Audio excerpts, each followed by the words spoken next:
నమస్తే. శని వక్రీకరణ, శని రెట్రోగేడ్. శని ప్రోగ్రెసివ్ మోడ్లో మీనరాశికి వెళ్ళినప్పుడు మార్చి 29వ తారీఖు నుంచి సకల రాశుల మీద ఎటువంటి ఎఫెక్ట్స్ ఉంటాయనేది అందరం తెలుసుకున్నాం కదా. రకరకాలుగా చాలామంది చక్కగా మంచి నిపుణులందరూ కూడా చక్కగా చెప్పారు. అన్నీ చక్కగా ఫాలో అవుతూ చాలా చక్కగా మీరందరూ కూడా ఈ పాటికి శని భగవానుడు ఇచ్చిన రిజల్ట్స్ని ఎంతో చక్కగా మీరు అనుభవిస్తూ వాటి దగ్గర నుంచి ఉన్న లెసన్స్ని కూడా చాలా ఆహ్లాదకరంగా తీసుకుంటూ ముందుకు వెళ్తున్నారని అనుకుంటాను. అయితే ప్రతి ప్లానెట్కి కూడా రెట్రోగేడ్ ఫేజ్ అనేది వస్తుంది. ప్లానెట్ వెనక్కి ఎలా తిరుగుతుంది?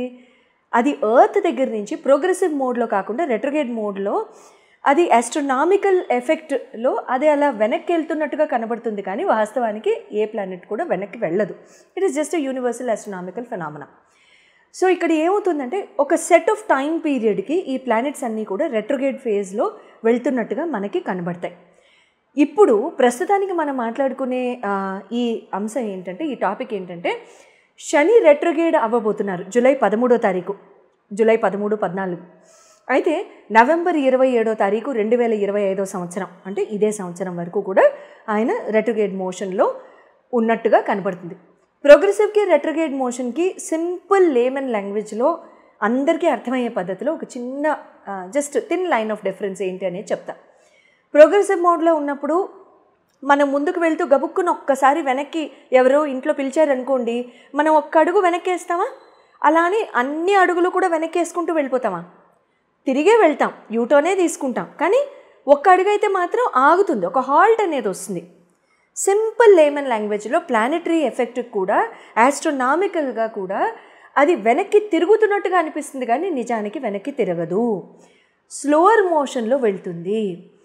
ఇది మంచా చెడా, బోత్ మిక్స్డ్.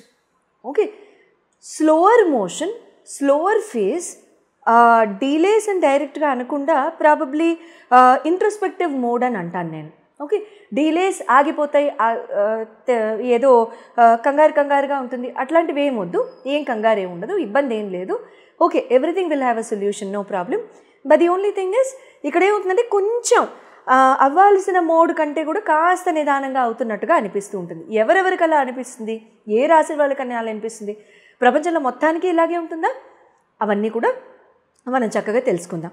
అయితే ఈ సాటర్న్ రెట్రోగేడ్ మోడ్లో ఉన్నప్పుడు ఈ జూలై 13 నుంచి కూడా ఈ మోడ్లో నవంబర్ 27 దాకా కూడా ఆయన అలా ఉన్నప్పుడు ఎలా ఉంటుందంటే ఇంట్రోస్పెక్షన్ అని చెప్పారు. ఇంట్రోస్పెక్షన్ అంటే ఏంటి? ఎవరైనా సరే మెడిటేటివ్ ఫేజ్లో కానీ మెడిటేటివ్ మోడ్లో ఉన్న వాళ్ళకి ఇంట్రోస్పెక్షన్ అనేది జనరల్గా అర్థమవుతుంది. ఈ పదం నేను వాడింది అంటే అసలు మనం ఏంటి, మనకు కావాల్సినవి ఏంటి, మన కోరికలు ఏంటి, మన ఇచ్చ ఏంటి, మన కోరికలు ఏంటి, ఇవన్నీ కూడా తెలుసుకుంటూ ఉంటాం కదా. అసలు మనం ఏంటి, మన పర్సనాలిటీ అంటే ఏంటి, అవన్నీ తెలుసుకుంటాం. స్కూల్లో ప్రోగ్రెస్ రిపోర్ట్ ఇచ్చేవాళ్ళు కాదు, సేమ్ డిట్టో అంతే. మన గురించి ఇంకొకళ్ళు ఎవరో రాస్తారు, ఇక్కడ ఎవరో రాయకుండా మనమే రాసుకుంటాం అనమాట. సింపుల్ ఇంట్రోస్పెక్షన్ అంటే అంతే, పెద్దగా కన్ఫ్యూజన్ ఏం లే. తర్వాత రివ్యూస్ అంటే మనకి మనమే, మనం చేసే పనులు ఏంటి, అసలు మన ఆలోచన సరళి ఏంటి, మన ధోరణి ఏంటి. మనం ఒక్కొక్కసారి పెద్దవాళ్ళు ఇంట్లో కరెక్ట్ చేస్తూ ఉంటారు, అమ్మ ఇది తప్పు అంటారు, విన్నామా మన మంచికే, లేదా వేరే రకంగా ఉంటుంది. లేకపోతే మనకి మనమే కనుక చెప్పుకుని, లేదు ఈ పద్ధతి తప్పు, ఈనాళ్ళు ట్రై చేశాం కదా, ఇలా కాదు, మనం మొండితనం మానేయాలి, మనం ఈ ధోరణి కాదు వేరే ధోరణిలోకి వెళ్ళి చూద్దాం, ఇన్నాళ్ళు ఇది పనిచేసింది ఒక రకంగా, ఇంకో ధోరణి ఏమైనా పనిచేస్తుందేమో అనుకుంటే అప్పుడు ఆ పర్టిక్యులర్ ఆస్పెక్ట్లో కూడా మనం రివ్యూ కింద అది తీసుకోవచ్చు, మనల్ని మనమే రివ్యూ చేసుకోవడం. జనరల్ ఎఫెక్ట్స్ ఎలా ఉంటాయి అంటే సెల్ఫ్ రిఫ్లెక్షన్ అండ్ సెల్ఫ్ ఇవాల్యుయేషన్కి శని భగవానుడు సాటర్న్ ప్రతి ఒక్కరిని కూడా గురి చేస్తారు. సింపుల్ అండి, self reflection and self evaluation. నువ్వేంటి, నువ్వు వచ్చిన పని ఏంటి, నువ్వు చేస్తుంది ఏంటి. ప్రతి సోల్ కూడా మన కర్మని మనం తీర్చుకోవడానికి వచ్చాం. మనం ఇప్పుడు చేసే ఉద్యోగాలు చేయడానికి అయితే మన రాలా, ఇదైతే మన కర్మశేషం అయితే కాదు. Partially yes, partially okay, but not 100% అంటాను నేను, ఎందుకంటే ప్రతి వాళ్ళు కరెక్ట్ డొమైన్లో ఉన్నారని అనుకోలేం కదా, అందుకని. తర్వాత సెల్ఫ్ ఇవాల్యుయేషన్, మన ధోరణి ఏంటి, మనం ఏమైనా మార్చుకోవాలా, ఇందాక మనం చెప్పుకుంది. తర్వాత రెస్పాన్సిబిలిటీస్ ఏంటి, బౌండరీస్ ఏంటి, మనం చేసుకునే రెస్పాన్సిబిలిటీస్ అన్నీ, మనకున్న రెస్పాన్సిబిలిటీస్ మనం సరిగ్గా చేస్తున్నామా లేదా. ఎప్పుడు నేనే ఎందుకు చేయాలి, నాకంటే పెద్దవాళ్ళు ఉన్నారు, నాకంటే చిన్నవాళ్ళు ఉన్నారు, మధ్యలో ఇంకొకళ్ళు ఉన్నారు, వాళ్ళు ఎందుకు చేయకూడదు. ప్రేమ తల్లిదండ్రులు ఉట్టి మనకు కూడా ఎందుకు పంచాలి, వాళ్ళకే ఎందుకు ఇవ్వకూడదు, అంతేనా. సో బంధాల్ని ప్రేమల్ని పంచుకునే అంటే అది వస్తున్నప్పుడు తీసుకునే తెలివితేటలు ఉన్నప్పుడు రెస్పాన్సిబిలిటీని కూడా ఇవ్వాలా వద్దా, ఎంత ఇవ్వాలి, ఎంత డోసేజ్లో ఇవ్వాలి అని మనం యాంటీబయాటిక్స్ వేసుకున్నట్టుగా దానికి మనం జడ్జ్మెంట్లు ఇవ్వకూడదు. ఎందుకంటే జడ్జ్మెంట్ ఇవ్వడానికి పైవాడు ఒకడు ఉన్నాడు, అదే సెల్ఫ్ ఇవాల్యుయేషన్. జడ్జ్మెంట్ ఇవ్వడానికి శని భగవానుడు కేతు భగవానుడు ఉన్నారు, వీళ్ళిద్దరిదే జడ్జ్మెంట్ కేటగిరీ. అవునా? అందుకనే తెలియని రోగాలు ఒక్కొక్కసారి వచ్చేస్తూ ఉంటాయి. ఎవ్వరూ అంతుపట్టలేకపోయారండి అని అంటారు. అర్థం ఏంటి? శనికేతువులు ఇద్దరు చక్కగా వాళ్ళ పని వాళ్ళు చేస్తున్నారని అర్థం. అందుకని రెస్పాన్సిబిలిటీని పంచుకోవాలి. ఎంత మోతాదు, ఇంకా నేనే అంటారు కదా, కరువు కాలం వచ్చినప్పుడు ఎలా ప్రవర్తిస్తామో భోజనం చూసినప్పుడు అదే రకంగా రెస్పాన్సిబిలిటీ అనేది ఉన్నప్పుడు నాకే లాక్కుని చేసేసేయండి. అవతల వాళ్ళు రియలైజేషన్ ఇవ్వట్లేదు, పైవాడిస్తాడు, ఇబ్బంది లేదు. ఆయన ఇస్తే చాలు. పక్కవాళ్ళు చర్మంతో రక్త మాంసాలతో తిరిగే వాళ్ళు ఇవ్వాల్సిన అవసరం లేదు. నారాయణుడు ఉన్నాడు, ఆయన పని ఆయన చేసుకుంటాడు, ఇబ్బంది లేదు. తర్వాత గ్రోత్ అండ్ రెసిలియన్స్. గ్రోత్ ఇస్తారు శని భగవానుడు ఈ టైంలో. అన్ని రాసుల వారికి ఈ గ్రోత్ ఉంటుందని నేను అన్ను. కొంతమంది రాసులకు ఉంటుంది ఖచ్చితంగా, కొంతమందికి డిలేలు అవుతాయి. అది ఎవరికి డిలేలు అవుతాయి అనేది మన రాశి ఫలాలు చెప్పుకున్నప్పుడు మనం అందరం కలిసి చెప్పుకుందాం, సరేనా? తర్వాత రెసిలియన్స్ అనేది ఉంటుంది. ఏంటంటే స్ట్రాంగ్గా దేన్నైనా సరే తట్టుకునే తత్వం.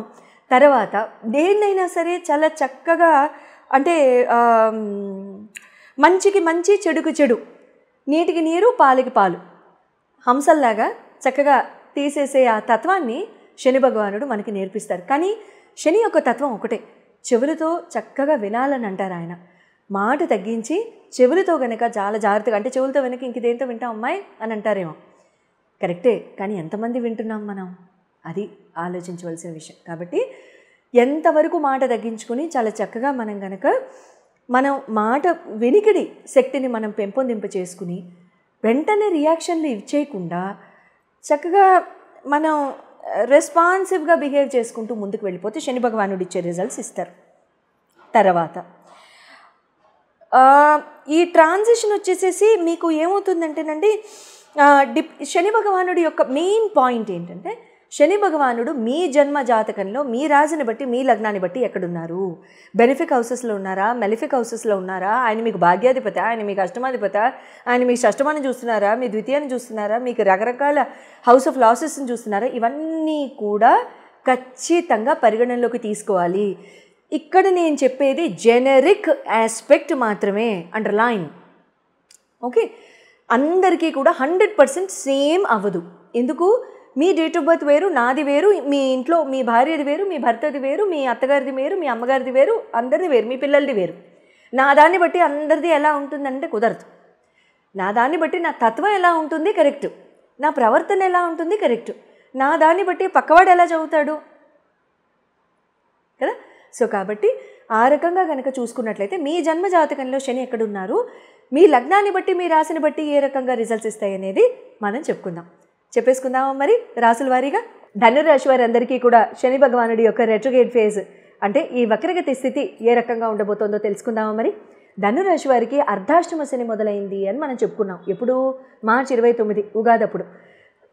అయితే అర్ధాష్టమ శనిలో మనం తీసుకోవాల్సిన ఈ జాగ్రత్తలు కానివ్వండి, అటువంటి ఏదైనా ఆస్పెక్ట్స్ కానివ్వండి, అవన్నీ కూడా తెలుసుకుని మనం చాలా చక్కగా ఇప్పటి వరకు బండిని ఎక్కడా కూడా ఆగకుండా చాలా చక్కగా మనం తెలుసుకున్నాం. కానీ ఓ రకంగా మానసిక బద్ధకము, శారీరక బద్ధకము, ఫోకస్ లేకుండా ఉండడము, మతి మరుపు, ఇలాంటివన్నీ కూడా ధనురాశి వారికి ఎక్కువ అయ్యే ఉండుండొచ్చు. ఇప్పుడు ఆ డీఫోకస్, ఈ డీఅలైన్మెంట్ ఏదైతే, మెంటల్ డీఅలైన్మెంట్ ఏదైతే ఉంటుందో, ఈ మెంటల్ డీఅలైన్మెంట్, మెంటల్ డీఫోకస్ ఇవన్నీ కూడా చాలా చక్కగా తొలగిపోయి ముందు జాగ్రత్తగా మీరు చాలా చక్కగా ఫోకస్డ్గా మీ విజన్ని, మీ గోల్స్ని తీసుకెళ్తూ మీ లైఫ్లో మీరు అన్నీ కూడా సాధించుకోవడానికి మంచి అవకాశాలు ఇక్కడ మీకు ఏర్పడుతున్నాయి. సో ఈ టైంలో మీకు ఏమైనా ఐడియాస్ వచ్చినా, ఐడియాలజీస్ వచ్చినా అవన్నీ కూడా మీరు ఆచరణలోకి పెట్టండి. అంతేగాని ఈ టైంలో వచ్చిన వాటిని ఇది కరెక్టా, ఇన్నాళ్ళు ఎందుకు రాలేదని ఇంకో 3 నెలలు దాటేశారంటే మళ్ళీ శని వచ్చేస్తారు. శని భగవానుడు వచ్చేసిన తర్వాత మళ్ళీ అది మనకి ఫోకస్ లేకపోవడమే కదా మనకి బద్ధకం. పాపం ఆయన ఏం చేశారు, ఆయన చాలా అలర్ట్గానే ఉంటారు పాపం. సో కాబట్టి అవన్నీ కూడా మళ్ళీ మొదలవకుండా చూసుకోండి. తర్వాత మీ రాశి మీదనే చూపుండి షష్టమ స్థానాల మీద కూడా చూపుతో మీ ముందుకు వెళ్తున్న శని భగవానుడికి ఇక్కడ ఏమవుతుందంటే ఏమన్నా శత్రు రోగ రుణ బాధలు ఏమన్నా ఉంటే కూడా అవన్నీ కూడా ఇక్కడ తొలగిపోతాయండి. ఇక్కడ ఈ పాటికే ధనురాశి వారికి శని భగవానుడు చాలా నిజాలు బయట పెట్టేసి ఉండాలి. ఈ పాటికి ఎంతోమందికి శత్రు రోగ రుణ పీడల యొక్క బాధలు ఏమైనా ఉంటే, శత్రు రోగ రుణాలంటే ఏమిటి అంటే అంతర్గత శత్రువులు బహిర్గత శత్రువులు రెండు అంటూ ఉంటాను కదా ఎప్పుడు కూడాను. ఈ రెండు నా ఊత పదాలు. అయితే ఆ వాటి రీత్యా కూడా మీకు ఎన్నో చెప్పేసి ఉండొచ్చు శని భగవానుడు ఈ పాటికి. అంటే చెప్పడం అంటే పైన నుంచి ట్రంకాలు బుక్ చేయరు కదండి. సో కాబట్టి ఇక్కడ ఆయన ధోరణిలో మనకి స్ఫురలు ఇవ్వడం కానివ్వండి, మనకి తెలిసి వచ్చేలాగా చేయడం కానివ్వండి, ఇలాంటివి జరుగుంటాయి. ఇక్కడ ఆ రకంగా జరిగిన ఈ ఫేజ్లో మీరు తీసుకోవాల్సిన రిజల్ట్స్ ఏమన్నా ఉంటే మాత్రం ఈ 2-3 నెలలు రోల్ అప్ యువర్ స్లీవ్స్ ధనురాశి. Just roll up your sleeves and get to action. నేను నిజంగా చెప్తున్నాను. అంటే నా ఎనర్జీ అండ్ ఎంతూజియాజం చూసుంటారు. నిజాలు ఏమన్నా బయటపడితే నిలదీయాలన్నా సరే, కొళ్ళ పొడవాలన్నా సరే, అంటే కొళ్ళ పొడవడం అంటే వెళ్ళి పొడి చేసేసి మాది పొడవమంది అని చెప్పకండి ఎవరికి. కొళ్ళ పొడవడం అంటే నిజాన్ని కక్కించడం. అలాంటివి ఏమైనా చేయదలుచుకుంటే చక్కగా చేయండి. కానీ ఒక్కటి మాత్రం చెప్తాను, ఇక్కడ మీరు జనరల్గా నిజాయితీ పరంగా ఉండే, నిజాయితీకి ప్రాణం ఇచ్చే మీ వాళ్ళందరూ కూడా మీరు ఈ టైంలో ఏంటంటే ఒక మాట ఎదురు అనడానికి 2 నిమిషాలు కూడా ఆలోచించరు. తర్వాత ఎక్కడైనా చెడు జరుగుతుంటే మాత్రం నిలదీయడానికి కూడా ఆలోచించరు. నిలదీయండి, తప్పేం లేదు. ధర్మాన్ని పాటించడమే మన సంస్కారం. ఎందుకంటే భూమి మీద మనకి ఎన్ని రోజులు మిగిలాయో తెలియనప్పుడు ఆఖరి నిమిషం వరకు కూడా ధర్మానికి మనం కట్టుబడి ఉండడమే మంచిది. అయితే మీ సేఫ్టీ కూడా చూసుకోండి. మీ సేఫ్టీ కూడా చూసుకుంటూ ముందుకు వెళ్ళండి. అది ఒక రకంగా మంచి జరుగుతూ ఉంటుంది. తర్వాత తల్లి యొక్క రోగ బాధలు, తల్లి యొక్క మానసిక పీడలు ఏమన్నా ఈ గత 2.5 సంవత్సరాల్లో మీ ధనురాశి వాళ్ళు చాలామంది చూస్తుంటారు. 99%. అవన్నీ కూడా ఇక్కడ సంపూర్ణంగా తొలగిపోవడానికి సంపూర్ణ అవకాశాలు ఇక్కడ ఏర్పడుతున్నాయి. తల్లి యొక్క ఆనందాన్ని చూస్తారు, తల్లి యొక్క శారీరక ఆనందాన్ని చూస్తారు. అంటే ఆవిడ కోలుకోవడం చూస్తారు, మీరు మగవాళ్ళైనా ఆడవాళ్ళైనా. తర్వాత వాళ్ళ యొక్క మానసిక ఆనందం, కుటుంబపరంగా ఆనందం, స్థిరత్వం, వాళ్ళ యొక్క చక్కటి ప్రాస్పెరిటీ, ఇవన్నీ కూడా చూడడానికి సంపూర్ణ అవకాశాలు ఇక్కడ ఉంటూ ఉంటాయి. రుణాలు ఏమైనా ఉంటే మాత్రం సంపూర్ణంగా అవి తొలగిపోవడానికి కూడా అవకాశాలు ఏర్పడుతున్నాయి. మీ రాశి పరంగా, మీ లగ్న పరంగా ఇక్కడ మీకు ఏమైనా తెలుసుకోవాలనుకుంటే కనుక మీ చార్ట్ పరంగా మీకు ఏమైనా స్పెసిఫిక్ క్వశ్చన్స్ ఉంటే స్క్రీన్ మీద డిస్ప్లే చేయబడ్డ నంబర్స్కి కాల్ చేసి మీరు అపాయింట్మెంట్ తీసుకోవచ్చు. శుభం భూయాత్.